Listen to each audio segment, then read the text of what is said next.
Seja bem-vindo! Estamos dando início ao nosso segundo episódio da série Como Entender a Sua Bíblia. E hoje nós vamos falar sobre como essa Bíblia foi escrita, como chegou até nós, como a Bíblia chegou até a minha mão. Fica ligadinho aqui para você entender.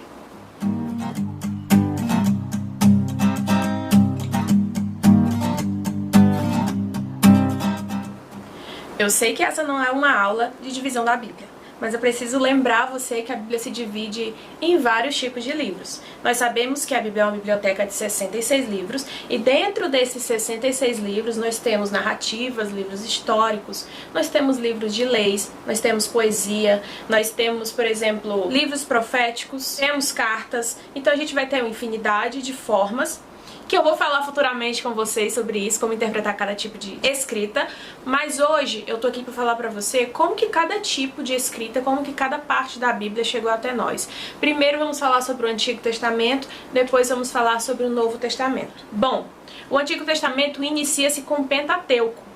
Para quem não lembra, o Pentateuco é aquele conjunto de 5 livros, possivelmente, quase todos os teólogos têm esse acordo, possivelmente escrito por Moisés. Então a gente vê lá Gênesis, Êxodo, Levítico, Números, Deuteronômio. Esses 5 livros, possivelmente escritos por Moisés, faz parte do que a gente chama de Pentateuco, ou as leis de Moisés.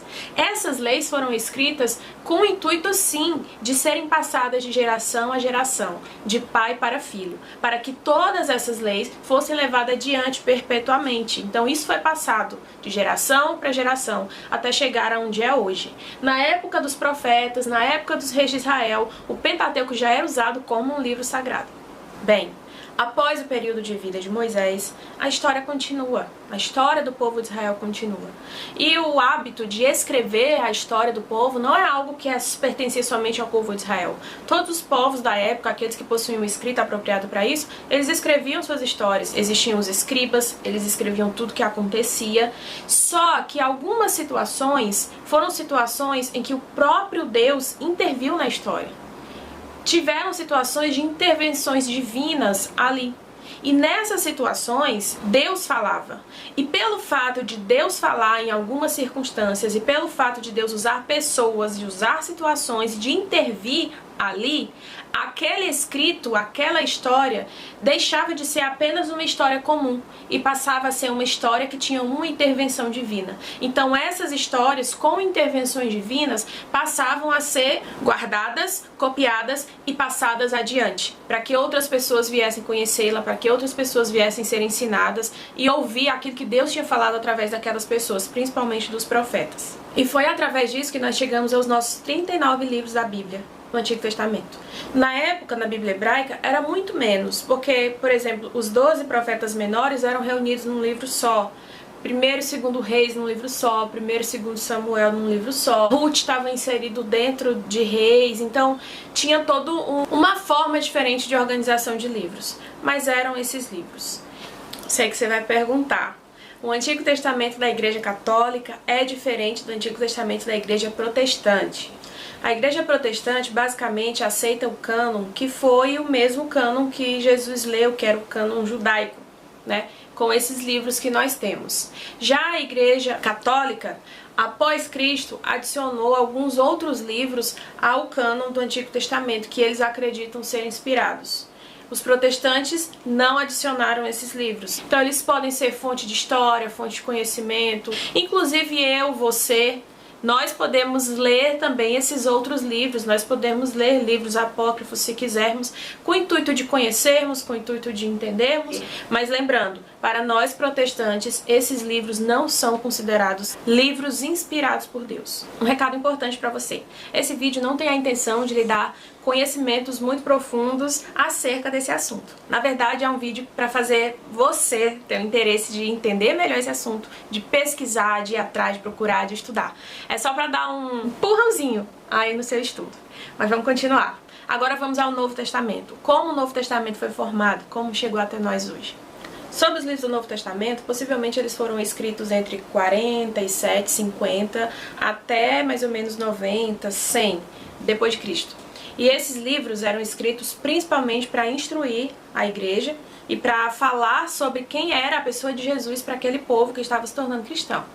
A gente sabe que por volta dos anos 90, muitas cartas de Paulo foram reunidas e foram copiadas várias vezes, várias cópias dessas cartas, e foram passadas para as igrejas da época. Passaram a ser cartas circulares, então elas foram muito copiadas e circularam por toda a região. Mais ou menos em 95, Inácio, um homem muito importante na história da igreja, começou a fazer cartas. Da mesma forma que Paulo fazia cartas, instruindo a igreja, Inácio também fazia cartas. E nessas cartas, os escritos de Inácio foram encontrados. Nessas cartas, Inácio citava os escritos de Paulo, assim como nós hoje fazemos nas nossas pregações. Então, foi entendido que os escritos de Paulo já eram, desde aquela época, usados como escritos que foram inspirados por Deus e também como fonte de doutrina para o cristianismo. Mais ou menos entre os anos de 100 e 150, uma seita cresceu muito, e essa seita era o gnosticismo. Outro dia eu posso fazer um vídeo explicando melhor sobre essa seita, mas basicamente essa seita acreditava que Jesus e Deus não era a mesma coisa. Eles acreditavam também que quando Jesus foi batizado, Deus passou a habitar no corpo de Jesus, e na hora da morte dele, Deus saiu do corpo de Jesus. Então, na verdade, Jesus, ele não era Deus, mas que nesse período entre seu batismo e a cruz, Deus estava habitando nele. Basicamente isso. Tem muitas outras coisas sobre essa seita, mas você sabendo disso aí já dá pra ter uma ideia. Eles não acreditavam que Jesus era Deus. Acho que basicamente é isso que João condena nas suas cartas, 1ª, 2ª, 3ª, as cartinhas pequenininhas de João. Ele fala muito sobre isso, por isso que ele diz que se não afirma que Jesus é o Cristo, é o espírito então do anticristo. Ele está combatendo justamente essa seita. Então, nessa época surgiu um cara chamado Marcion. Marcion, conhecido até hoje como Marcion o herege. Então, Marcion, ele teve uma interpretação muito equivocada, muito pessoal da Bíblia e de Deus. E aí ele acreditava que o Deus do Antigo Testamento não era o mesmo Deus do Novo Testamento. Ele acreditava que eram deuses, entidades, sei lá, diferentes. Ele também seguia um pouco dessa linha do gnosticismo e, inclusive, ele escolheu algumas cartas e um dos evangelhos, se não me engano, de Lucas, para fazer o cânon dele, da seita de cristianismo dele. Então ele escolheu algumas cartas ali, o livro de Lucas, para dizer assim, esse aqui é o nosso cânon, esse aqui são os nossos livros sagrados. Cartas que continham coisas que ele não concordava, ele descartava. Isso ficou tão forte e influenciou tanto as pessoas que a igreja mesmo, a verdadeira igreja, precisou se posicionar. A igreja se posicionou, comunicou oficialmente o que era inspirado e o que não era, o que era considerado sagrado e o que não era. Então eles reafirmaram o cânon do Antigo Testamento, e do Novo Testamento eles confirmaram a autenticidade e canonizaram os 4 evangelhos, Atos, as cartas de Paulo, Pedro, Tiago, que também foi adicionado depois. Eles conseguiram ali naquela situação comunicar meio que oficialmente quais eram os livros que eram considerados sagrados. Eu sei que você pode se perguntar aí, como eu já fiz essa pergunta. Érica, quer dizer que um grupo de pessoas escolheu, são esses livros, esses aqui, pronto? E hoje nós consideramos esses livros sagrados? Foi só assim? Não, gente, não foi só assim. Existia uma série de critérios.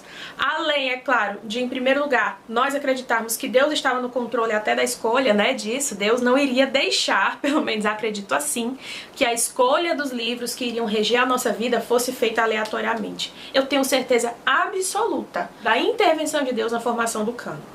Mas voltando, existia uma série de pré-requisitos para esses livros serem considerados sagrados, verdadeiros, dignos de confiança. Um dos pré-requisitos, por exemplo, era que o escritor desse livro fosse um dos apóstolos ou alguém que andou junto deles.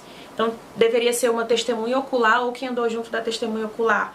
Então, existem muitos outros livros apócrifos aí que foram escritos, bem depois de Jesus já ter morrido e não são considerados sagrados por causa disso. Outra coisa, por exemplo, é que ele já estava em uso como algo doutrinário. As cartas de Paulo, por exemplo, sempre foram usadas como cartas doutrinárias na igreja, desde que foram escritas, sempre foi assim. Então a gente apenas continuou nessa tradição.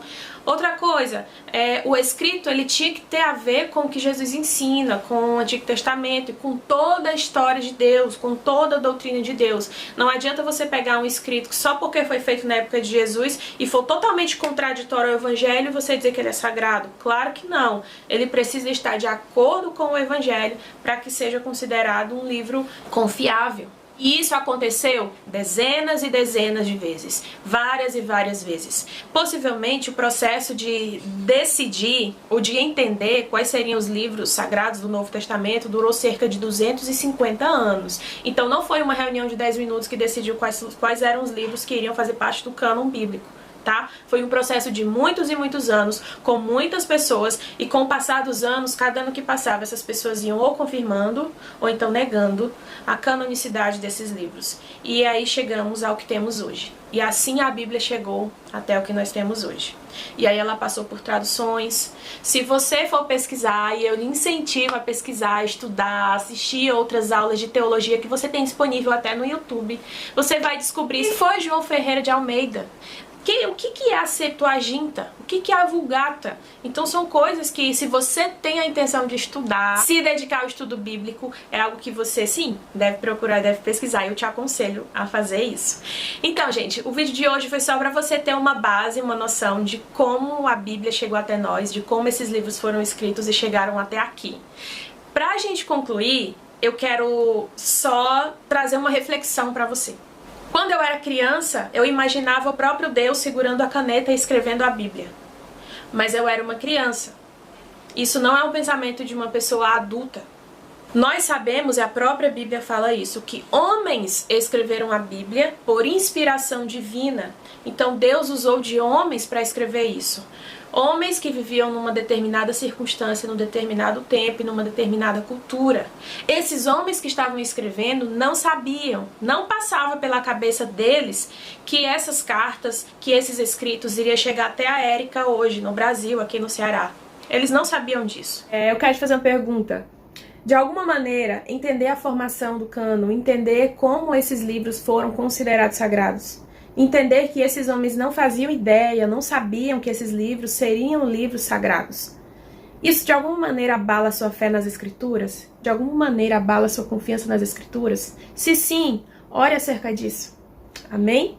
E desde já eu convido você a acompanhar os próximos vídeos. Lembre que a gente está só na introdução, é só o início aqui da nossa série, ainda tem muita coisa pra gente aprender, tá? Eu te espero nos próximos vídeos, não esquece de compartilhar aí com seus amigos, me ajuda a fazer esse canal crescer. Muito obrigada a você que tem me acompanhado, você que tem comentado, que tem curtido.